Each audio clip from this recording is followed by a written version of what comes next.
श्री कृष्णाय नमः। श्री गोपी जन वल्लभाय नमः। 252 वैष्णवन की वार्ता 247वीं। गुसाई जी के सेवक गोविंद स्वामी, जिनकी वार्ता प्रसंग 8। एक समय बसंत के दिन हते, सो श्री गुसाई जी श्रीनाथ जी को सेन भोग सराय के बीड़ी आरोगावत हते और गोविंद दास ठाड़े ठाड़े मड़ी कोठा में कीर्तन करत धमार गावत हते। सो एक नई धमार करके गावन लागे। सो धमार श्री गोवर्धन राय लाला, त्यारे चंचल नैन विशाला, त्यारे ओर सोहे बनमाला, ताते मोही सकल ब्रज बाला, खेलत खेलत तहाँ गए, जहाँ पनिहारिन की बाट, गागर ढोरी शीस ते, कुभरन न पावे घाट, नंद राय के लाड़ले बली, ऐसो खेल निवार, मन में आनंद भरे रयो, मुख जोवत सकल ब्रज नारी, अर्ग जा कुम कुम घोर के प्यारी, लीनो कर लपटाय, अचका अचका आए के भाजी, गिरधरे गाले लगाए। सो या की 3 तुक करके चुप हो रहे। गोविंद दास ने आगे कही ना गई। तब श्री गुसाई जी ने कहो, जो गोविंद दास धमार क्यों नहीं गावत हो? तब गोविंद दास ने कही, जो महाराज धमार तो भाज गई और मन उरझ गयो है, अचका अचका आए के भाज गिरधर गाल लगाए, सो वह तो भाज गई। ताते ख्याल उतनो ही रहो, जो महाराज भाज गए तो आगे खेल कहाँ ते होए। तब श्री गुसाई जी सुन के बहुत प्रसन्न भये। ता पाचे सेन आरती करके श्रीनाथ जी को पौड़ाए के श्री गुसाई जी तो आप नीचे उतरे। ता पाचे धमार की एक तुक रही हती, सो श्री गुसाई जी ने पूरी करी।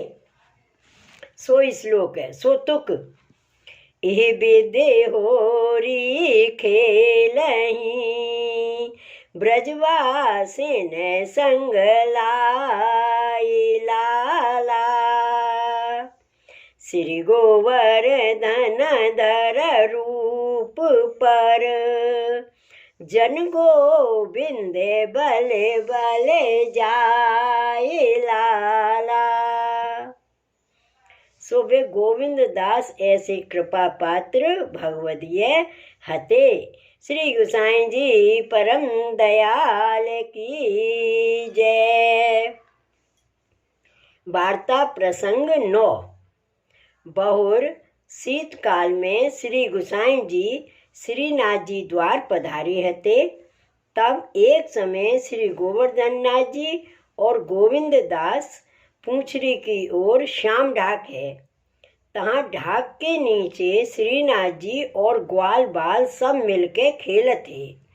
सो कबहू व ढाक पर चढ़ के मुरली बजाते, सब ग्वाल बालन को बुलाते, तहाँ श्याम ढाकते थोड़ी सी दूर एक चौतरा है। तहाँ गोविंद दास बैठे बैठे कीर्तन करत हते। सो श्री ठाकुर जी श्याम ढाक के ऊपर बैठे हते। गाय सब आसपास गदेला घास चरत हती वन में। ता समय श्री गुसाई जी स्नान करके उत्थापन करवे को ऊपर पधारे। तब श्रीनाथ जी ने गोविंद दास ते कही, जो मैं तो अब अपने मंदिर में जात हूँ, तहाँ उत्थापन को समय भयो है। श्री गुसाई जी मोको मंदिर में ना देखेंगे तो मुझो कहा कहेंगे, जो तुम कहाँ गए हे? ताते मैं तो जात हूँ। ऐसे गोविंद दासों कह के श्रीनाथ जी व ढाक पहते उतावले ही कूदे। सो कवाए को दामन तहाँ ढाक में उलझो। सो दामन को टूक तहाँ ही फटके रह गयो। सो श्रीनाथ जी ने ना जानी। सो गोविंद दास ने दूर सो देखियो, जो श्रीनाथ जी की कवाए को दामन फट के उलझ रहो है। पाछे श्रीनाथ जी तो जाए के अपने मंदिर में सिंहासन पर विराजे, और श्री गुसाई जी ने जाए के श्रीनाथ जी के मंदिर के किवाड़ खोले, उत्थापन किए। सो जब झारी भरन लागे ता समय श्री गुसाई जी देखे तो श्रीनाथ जी को दामन फट रहो है। तब श्री गुसाई जी झारी भर के उत्थापन भोग धर के बाहर आए। तब रूपा पौरिया को बुलाए के श्री गुसाई जी ने पूछी, जो रूपा यहाँ कोऊ आयो तो नहीं? तब रूपा पौरिया ने कही, जो महाराज यहाँ तो कोऊ आयो नहीं। तब श्री गुसाई जी चुप कर रहे। पाछे श्रीनाथ जी के उत्थापन भोग सराय के श्री गुसाई जी श्री गिरिराज ते नीचे उतरे। सो अपनी बैठक में आए और भीतर यान को आज्ञा दीनी, जो तुम आरती करियो और सब सेवाते पहुँचियो, तुम मेरो पेड़ो मत देखियो। इतनो कह के आप तो नीचे आए अपनी बैठक में विराजे। तब सब वैष्णव दर्शन को आए। सो आप काऊ सो बोले नहीं। इतने में ही गोविंद दास आए। तब गोविंद दास ने श्री गुसाई जी सो कही, जो महाराज आप अनमने क्यों बैठे हो? श्री गुसाई जी ने कही, जो कछु नाही। तब गोविंद दास ने कही, जो महाराज कछु तो मन में भ्रम है, ताते यह बात तो कही चाहिए। तब श्री गुसाई जी ने गोविंद दास से कही, जो श्रीनाथ जी को कवाए को दामन फटियो है, जो न जानिए कौन अपराध पड़ियो है। तब गोविंद दास ने हंस के कहो, जो महाराज या बात के लिए तो राज भले अनमने हो तो क्यों, जो तुम कहा लड़का को स्वभाव जानत नहीं हो। तुम्हारो लड़का ढाक के ऊपर बैठियो हतो। सो तुम जब नहाय के गिरिराज ऊपर पधारे, तब लड़का व ढाक ऊपर ते कूदो। सो वह ढाक में वह दामन को टूक फट के उलझो रहो है। सो महाराज आप पधारो तो मैं दिखाऊं। तब तो श्री गुसाई जी गोविंद दास की बाह पकड़ के पूछरी की ओर चले, पर काहू सेवक को संग ना लीने। सो जब ढाक के नीचे आए, तब श्री गुसाई जी देखे तो वह कवाए की लीर लटक रही है। तब श्री गुसाई जी ने अपने श्री हस्त से उतार लीनी। ता पाचे आप वहांते अप्सरा कुंडू पर आए। सो स्नान करके अपरस ही श्री गिरिराज ऊपर पधारे। तब वह लीर श्री गुसाई जी श्रीनाथ जी की कवाए के ऊपर धर के देखे तो वह कवाए साजी हो गई। तब श्री गुसाई जी गोविंद दास के ऊपर बहुत ही प्रसन्न हुए। पाछे श्री गुसाई जी श्रीनाथ जी की सामने देख के मुस्काए। तब श्रीनाथ जी मुस्काए। तब पाछे श्री गुसाई जी सेन आरती करके सेवाते पहुँच के आप नीचे पधारे। सो अपनी बैठक में विराजे। तब और वैष्णव श्री गुसाई जी के पास आए के बैठे। तब गोविंद दास श्री गुसाई जी के पास आए। तब श्री गुसाई जी ने उन वैष्णवन से कही, जो अब कछु तुम्हारे मन में रहो है। तब सब वैष्णवन चुप कर रही। तब श्री गोसाई जी ने कही, जो अब कछु उपाय करिए, जो श्री गोवर्धन नाथ जी को श्रम ना करना पड़े। तब श्री गोसाई जी आप ही मन में विचार के भीतर यान सो कही और सब सेवकन को आज्ञा दीनी, जो आज पाछे शंखनाद 3 बेर करके ता पाछे क्षण एक रह के श्रीनाथ जी के मंदिर के किवाड़ खोलने। यह सुनत ही गोविंदास बहुत ही प्रसन्न हुए। सो गोविंददास ऐसे कृपा पात्र भगवदीय भय। श्री वल्लभाधीश की जय। श्री गोसाई जी परम दयाल की जय। वार्ता प्रसंग 10। और श्री गोवर्धन नाथ जी गोविंदास को घोड़ा करते और आप गोविंदास की पीठ ऊपर असवार हुए वन में पधारते। सो एक दिन श्री गोवर्धन नाथ जी गोविंदास के ऊपर चढ़े चले जाते।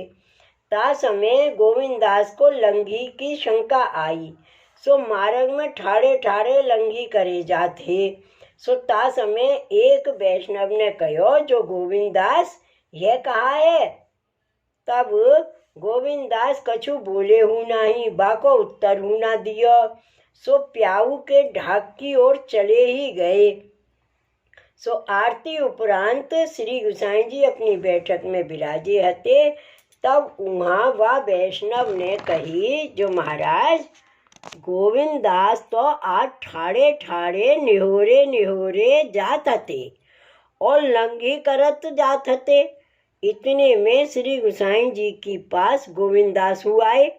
तब श्री गोसाई जी ने गोविंदास से पूछी, जो यह वैष्णव कहा कहते, जो तुम मार्ग में निहोरे निहोरे ठाड़े ठाड़े लंघी करत जात हते। तब गोविंदास ने कही, जो महाराज घोड़ा हूँ कहूँ बैठ के लंघी करत है और या को तो सूझे नहीं है।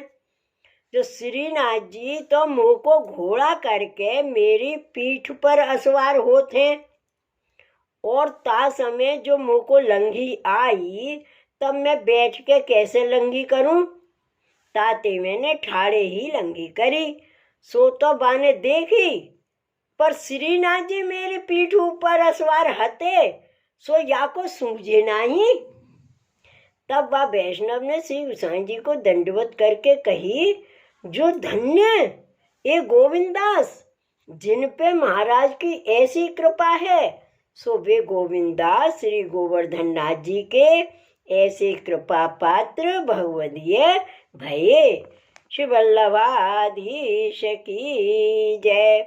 श्री गोसाई जी परम दयाल की जय। श्री गोवर्धन नाथ की जय। जय जय श्री गोखलेश, जय जय श्री गोखलेश।